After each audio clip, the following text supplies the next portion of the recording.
44वां अध्याय। मैना का विलाप एवं हठ। ब्रह्मा जी बोले, नारद, जब हिमालय पत्नी मैना को होश आया तब वे बड़ी दुखी थी और रोई जा रही थी।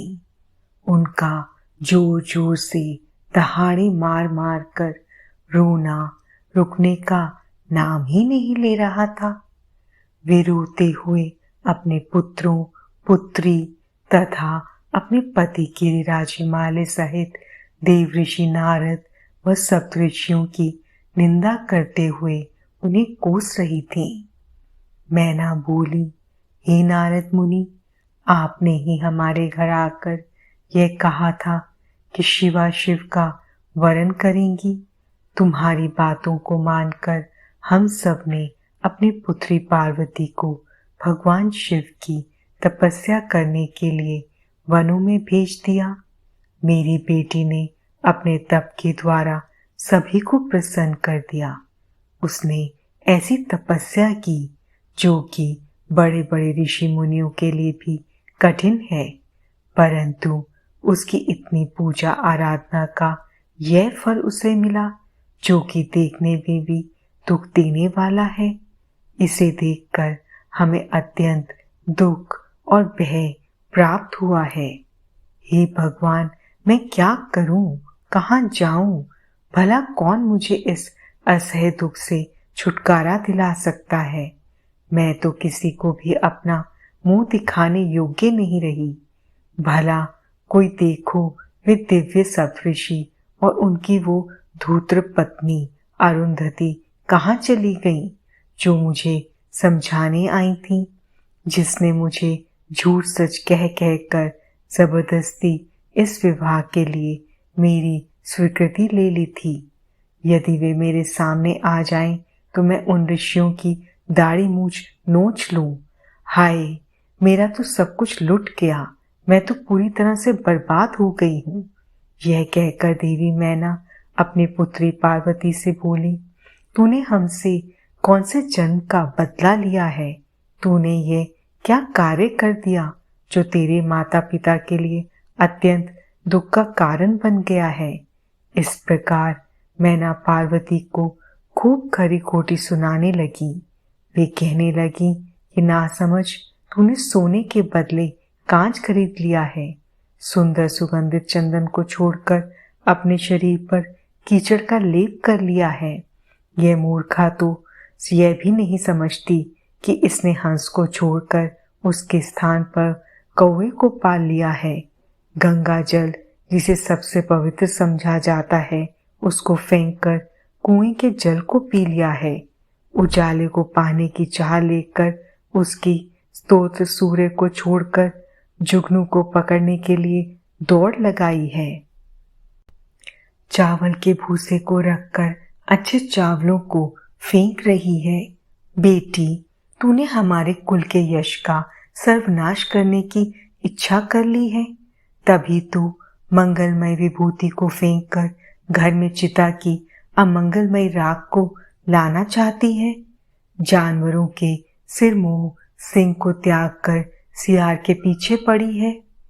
पार्वती, तूने बड़ी भारी मूर्खता कर दी है, जो सूर्य, चंद्रमा, श्री हरि विष्णु और देवराज इंद्र जैसे सुंदर, सर्वगुण संपन्न, परम ऐश्वर्य और वैभव के स्वामियों को छोड़कर दुष्ट नारद की बातों में आकर एक महाकुरूप शिव के लिए रात दिन वनों की खाक छानती रही और घोर तपस्या करती रही। तुझे तेरी बुद्धि, तेरे रूप तथा तेरी सहायता करने वाले प्रत्येक उस मनुष्य को धिक्कार है जिसने तुझे गलत राह पर चलने में मदद की। हमको भी धिक्कार है जो मैंने और तेरे पिता ने तुझे जन्म दिया। सुबुद्धि देने वाले उन सब ऋषियों को भी मैं धिक्कारती हूँ, जिन्होंने गलत उपदेश देकर मुझे गलत रास्ते पर लाकर खड़ा कर दिया। उन्होंने तो मेरा घर जलाने का पूरा प्रबंध कर दिया है, मेरे कुल को सर्वनाश की कगार पर ले आए हैं। पार्वती, मैंने तुझे कितना समझाया, पर तू अपनी जिद पर अड़ी रही। पर अब और नहीं, अब मैं तेरी एक भी नहीं सुनूंगी। मैं तो अभी तुझे मार डालूंगी। तुझे जीवित रखने का अब कोई प्रयोजन नहीं है। तुझे मारकर खुद की जीवन लीला भी समाप्त कर दूंगी, भले ही मुझे नरक का भागी क्यों ना होना पड़े। मेरा दिल करता है कि मैं तेरा सिर काट दूं, तेरे शरीर के टुकड़े टुकड़े कर दूं, तुझे छोड़कर कहीं चली जाऊं। यह कहकर देवी मैना मूर्छित होकर फर्श पर गिर पड़ी। तब उस समय उनकी ऐसी हालत देखकर सभी देवता उन्हें समझाने के लिए उनके पास गए। सबसे पहले मैं ब्रह्मा उनके पास पहुंचा। तब मुझे वहां देखकर नारद, तुमने कहा, देवी, आपको इस बात का ज्ञान नहीं है कि शिव जी बहुत सुंदर हैं। अभी तुमने उनका सही स्वरूप देखा ही कहाँ है। अभी जो कुछ तुमने देखा है वह उनकी लीला मात्र है। देवी, आप अपने क्रोध को त्याग दें और स्वस्थ होकर शुद्ध हृदय से विवाह का कार्य आरंभ करें। इतना सुनना था कि मैना के क्रोध की अग्नि भभक उठी। वे बोले, दुष्ट नारद, यहाँ से इसी समय चला जा। तू दुष्टों का भी दुष्ट और नीच है। तू मेरे सामने भूलकर भी मत आना। इसी समय यहाँ से निकल जा। मैं तेरी सूरत तक देखना नहीं चाहती। मैना के ये वचन सुनकर इंद्र आदि देवता दौड़कर वहां चले आए और बोले, हे पितरों की कन्या मैना, भगवान शिव तो इस समस्त चराचर जगत के स्वामी हैं। वे तो सबको सुख देने वाले तथा सबको मनोवांछित वर देने वाले सर्वेश्वर हैं। वे तो भक्त वत्सल हैं और सदा ही अपने भक्तों के अधीन रहते हैं। आपकी पुत्री पार्वती ने कठिन तप करके भगवान शिव को प्रसन्न किया है तथा वरदान के रूप में उनको अपना पति होने का वर प्राप्त किया है। तभी तो आज वे अपने दिए वरदान को पूरा करने के लिए, उनका पानी ग्रहण करने के लिए यहाँ पधारे हैं। यह सुनकर मैना और अधिक रोने लगी और बोली, शिव तो बहुत भयंकर है। मैं अपनी पुत्री पार्वती कदापि उन्हें नहीं दूंगी। आप सब देवता क्यों ये षड्यंत्र रच रहे हैं? आप मेरी प्राण प्रिय फूलों के समान कोमल पुत्री को क्यों इन भूत प्रेतों के हवाले करना चाहते हैं? इस प्रकार देवी मैना सब देवताओं पर क्रोधित होकर उन्हें फटकारने लगी। जब वशिष्ठ आदि सब ऋषियों ने देवी मैना के इस प्रकार के वचन सुने तो वे भी मैना को समझाने के लिए उनके निकट आ गए। तब वे बोले, हे पितरों की कन्या मैना, हम तो तुम्हारा कार्य सिद्ध करने के लिए यहाँ आए हैं। भगवान शिव का दर्शन तो सभी पापों का नाश करने वाला है और यहाँ तो वे स्वयं आपके घर पधारे हैं। इस बात को सुनकर भी देवी मैना को कोई संतोष नहीं हुआ। उनका क्रोध यथावत रहा तथा उन्होंने फिर कहा कि मैं पार्वती के टुकड़े टुकड़े कर दूंगी, परंतु उसको शिव के साथ नहीं भेजूंगी। दूसरी ओर देवी मैना के इस व्यवहार से चारों ओर हाहाकार मच गया।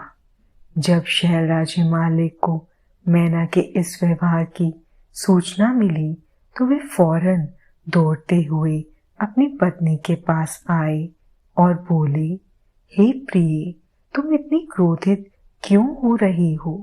देखो, हमारे घर में कौन कौन से महात्मा पधारे हैं और तुम इनका अपमान कर रही हो।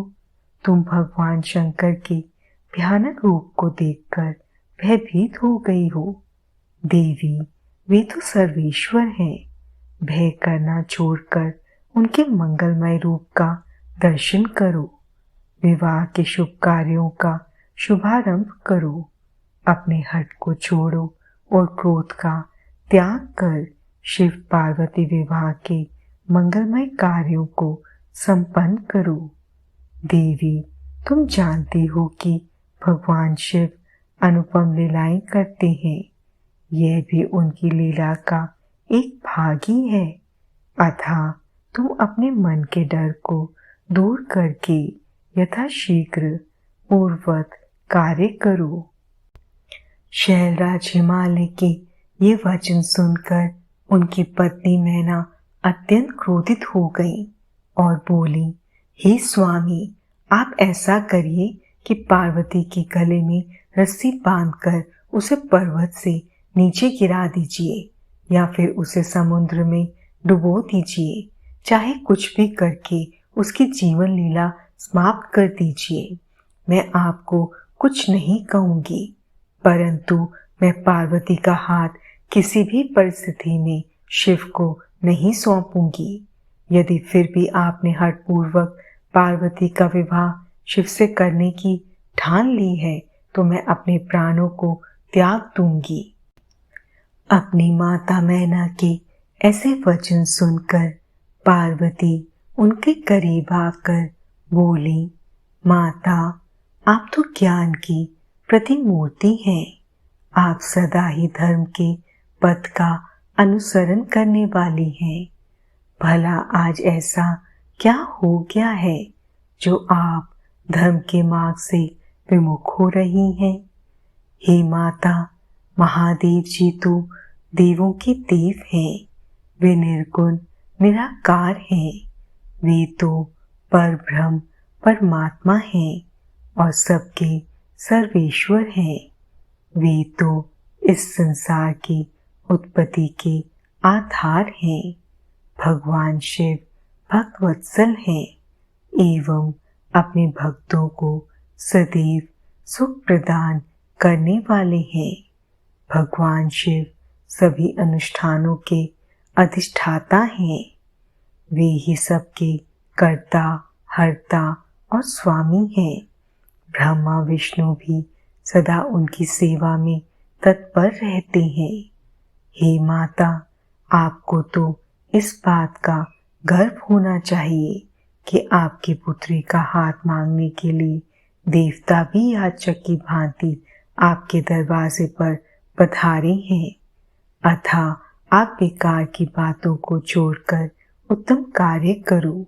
मुझे भगवान शिव के हाथों में सौंपकर अपने जीवन को सफल करो। माता, मेरी छोटी सी विनती स्वीकार कर लो और मुझे भगवान शिव के चरणों में उनकी सेवा के लिए समर्पित कर दो।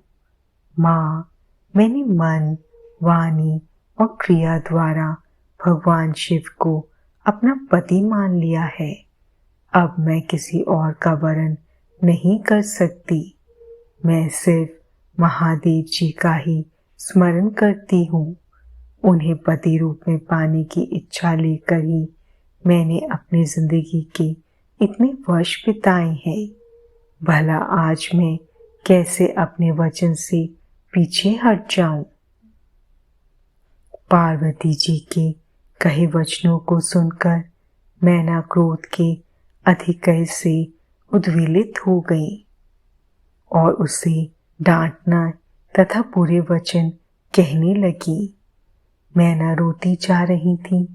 मैंने और वहां उपस्थित सभी महानतम सिद्धों ने देवी मैना को समझाने का बहुत प्रयत्न किया, परंतु सब निरर्थक सिद्ध हुआ।